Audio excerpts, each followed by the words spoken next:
Hello, avid readers, book nerds, or casual observers. Welcome to the Read Along, brought to you by the Lit Round Table. I'm Anna.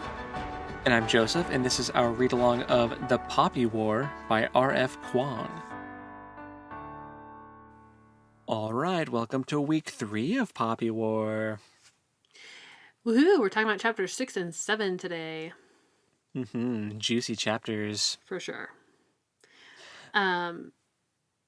I really don't remember much of what happened in 6. I'm hoping that you remember more, because 7 was just so intense. Yeah, 6 was her, still trying to train by herself and her being discovered by the lore master, who then, takes her under his wing and helps her, gives her a more, personalized training regimen and, diagnoses exactly what she needs and helps her get there. So he Which is was awesome. a lifesaver. Yeah, I mean, not what I would have expected from the lore master, based on title, and based on how everyone else treats him, which is that they mostly just ignore him. Indeed. I feel like her stealing the book from the library made him like her because he's such a thorn in the side of all of the authority figures at Synagard.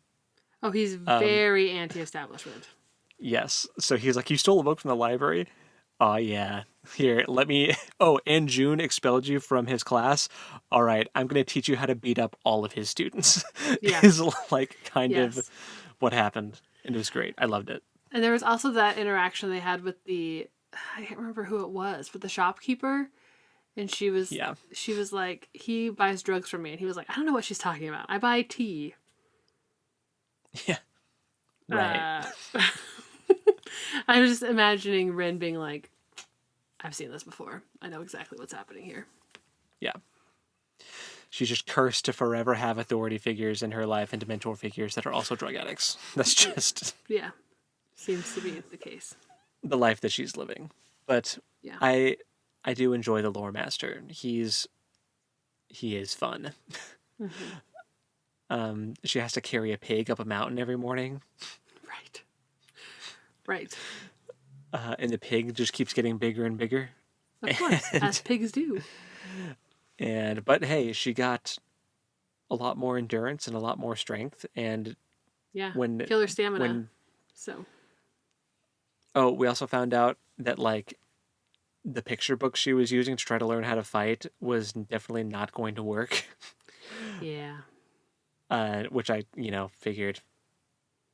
That would have been that'd be like me trying to learn how to sword fight just looking at drawings of medieval sword fights that they did back then. Not very effective. No, not at all. But it proved her willingness to think outside the box. For sure. Yes. So.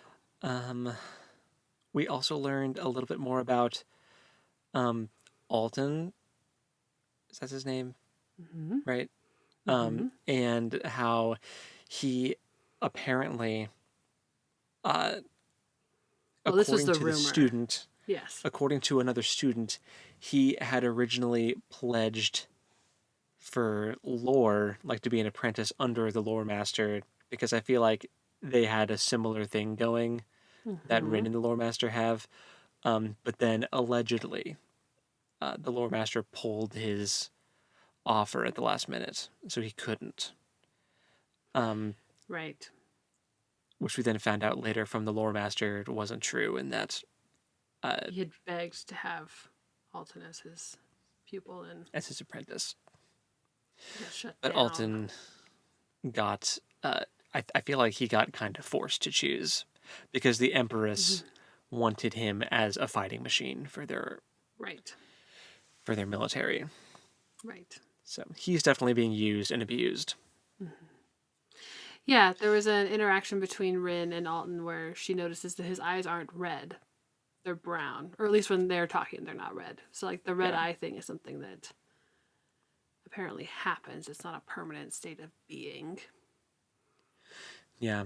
Which is interesting. There was that interaction between the lore master and June, the fighting instructor guy, when they were trying to leave the city to go to the shopkeeper lady for the pig thing. And basically there's just like this, they just hate each other's guts. And They really do.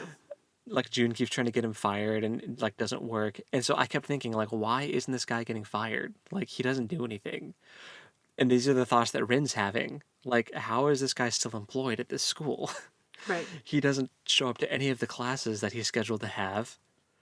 But then someone said that he came from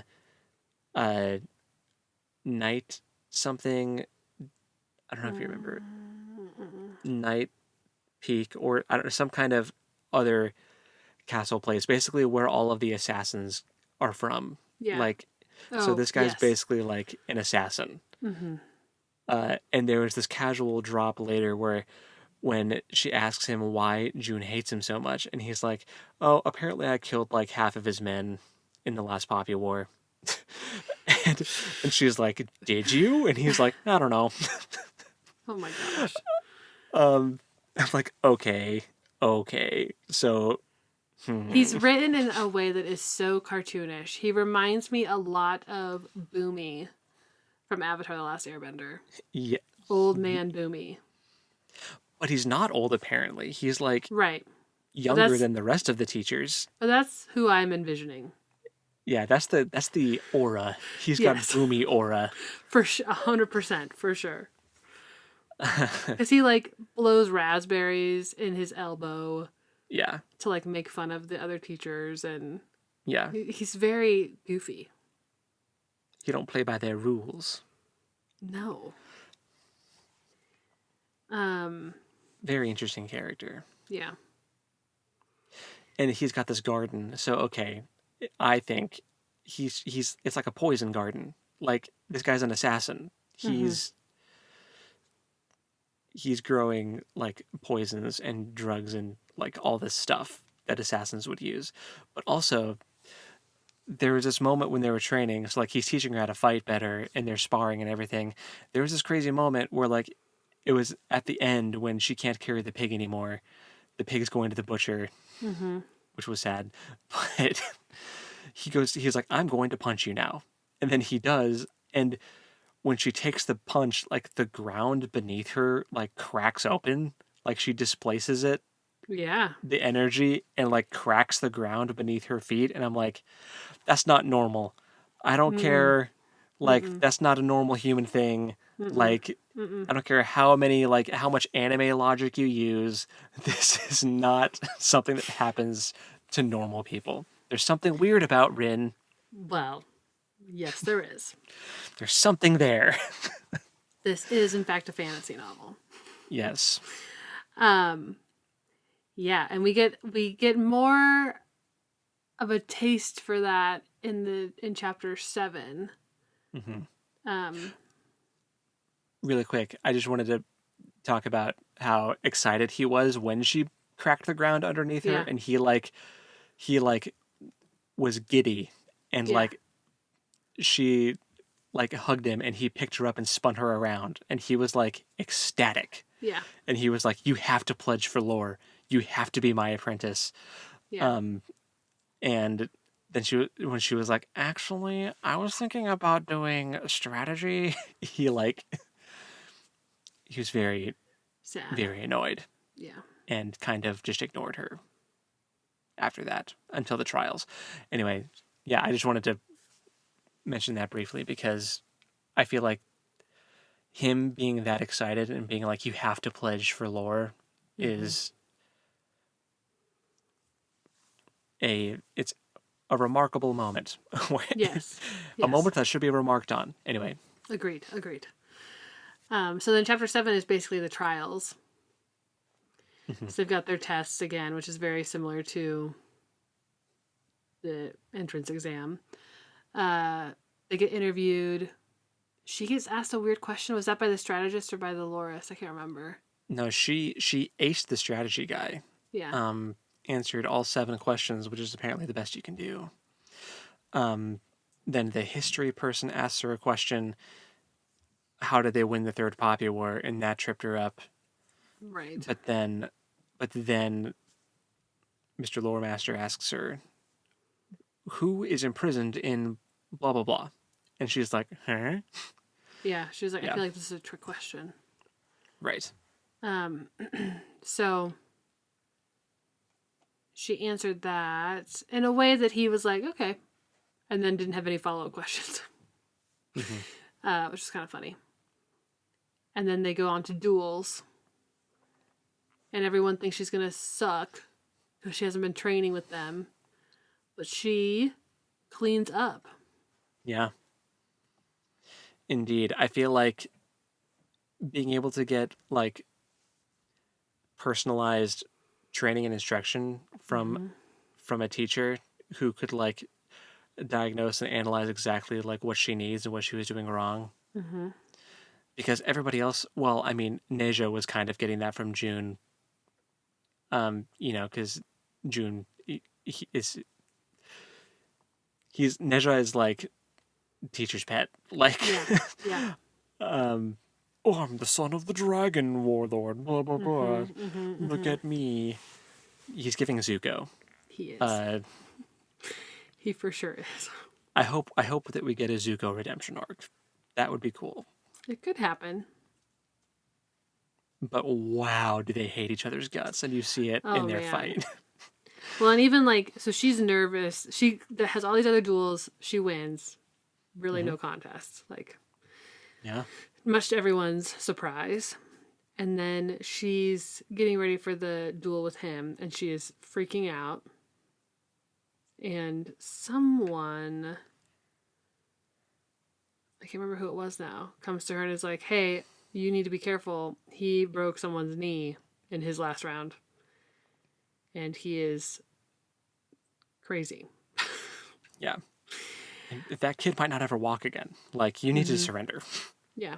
And they're like, even if you surrender this round, you're still going to get offers for pledges. So, like, you don't need to do this. And she was like, they're right. I don't need to do this. But I kind of want to. I'm not going to be able to look at myself if I don't. Yeah. Because he's going to lord it over her forever if she just surrenders and doesn't fight him. Right. So the duel is intense, and they are not holding back, even though they're not supposed to maim each other in this duel. And they're both landing hits, and she's definitely getting messed up a little bit. But every time she gets hit, she gets like more, I want to say powerful, but I don't know if that's the right word.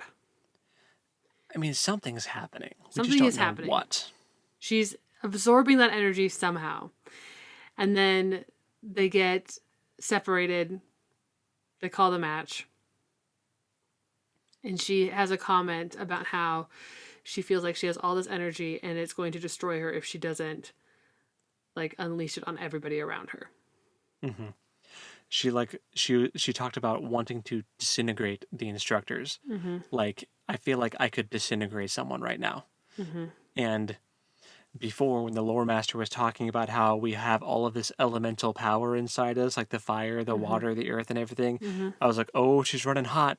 She's got some crazy fire stuff happening right now, and she like wants to disintegrate people. Like something bad is about to happen here. She's gonna poke someone, and they're gonna just Which, like, when he was telling her about the elemental magics, he was like, which we've mostly learned now is not accurate, but it's a good way to like think about it. So yeah, then she takes off and goes and finds the lore master. And is like, what should I do? I don't know what to do. Yeah. And he like puts his hand on her forehead and starts chanting in this mumbo jumbo and says something about the great tortoise. And then it like his hand becomes ice cold and it like cools the fire that was like in her blood coursing through her and manages to calm her down. I'm like, see, there's some, and then he says that he wants her to become a shaman, and I'm like, all right, I'm just gonna point this out. I was very close to being 100% right in my prediction from last time. I was like, something's going to happen in the trial, and she's going to have to tap into some unknown power to win. And then the lore master is going to pop up and be like, "You're a wizard, Harry." Yes, that is kind of the vibe of what has happened. Yeah. But we also so this is when we find out that she's like, well, why didn't you, because he tells her that she and Alton have similar things happening. And she's like, well, why did you take your offer back from Alton? And he was like, I did not do that. I begged for him to be my apprentice. And then he was like, oh, but no one knows that you have this going on. Everybody knew that Alton had stuff going on. But because you're an unknown. Right. But you're an unknown. So we won't have any interference. You'll be able to pick whoever you want. So that does really lend to the concept that Alton had been persuaded to go the route he did. Yeah. So. Right. Man.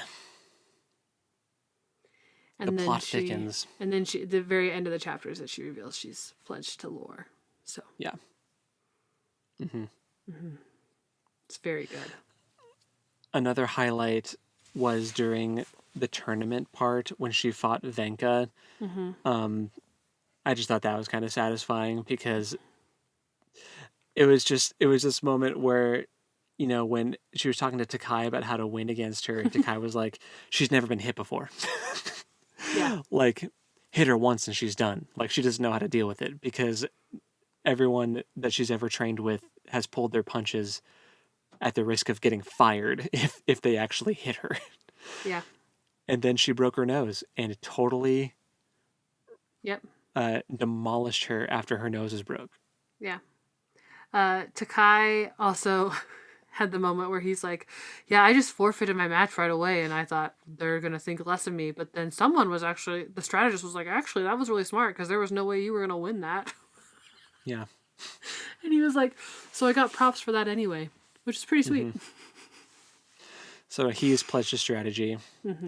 And he's like, Mr. Photographic Memory, smartest kid in the school. Yeah. So, it makes sense. It makes sense. It does. It does. I also thought it was really funny how he was like, he had spread a rumor that he knew this long lost inherited art, like Fist of the Northern Wind, or it's basically some kind of like, oh, he knows how to incapacitate someone in just one strike, or some silly dramatic, and he was like getting in everyone's heads. Yeah, dirty lie. Dirty liar. Yeah, so funny. Psychological warfare, for sure.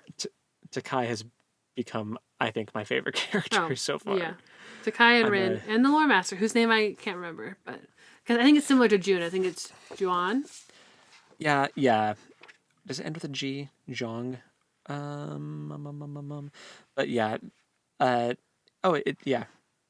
Zhang. Jiang.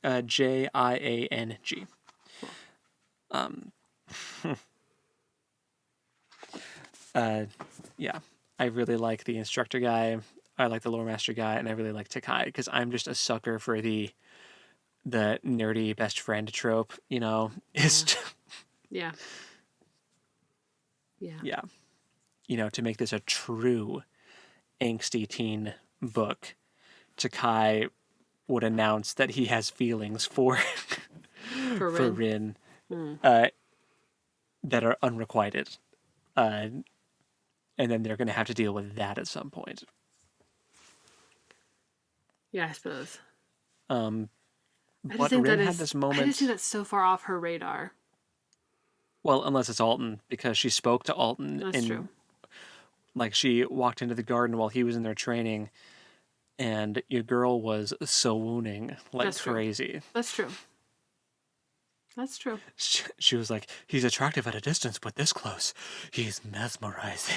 Like, oh my goodness, Rin, quench your thirst. You should be drinking some of that mountain water along with the pig.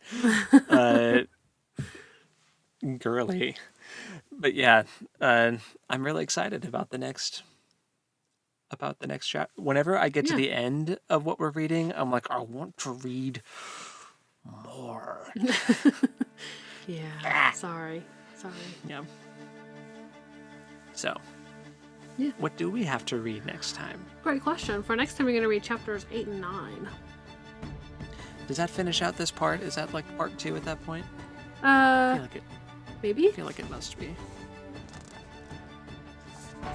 Part 2. Chapter 10. Yeah, so finishing part 1. Cool. Good. That means, in theory, it'll have like a nice ending point. Or it'll be a crazy cliffhanger. Right. Who am I kidding? Cool. Alrighty. Well, I guess until next time, happy reading. And we'll talk to you next time. Later. Bye.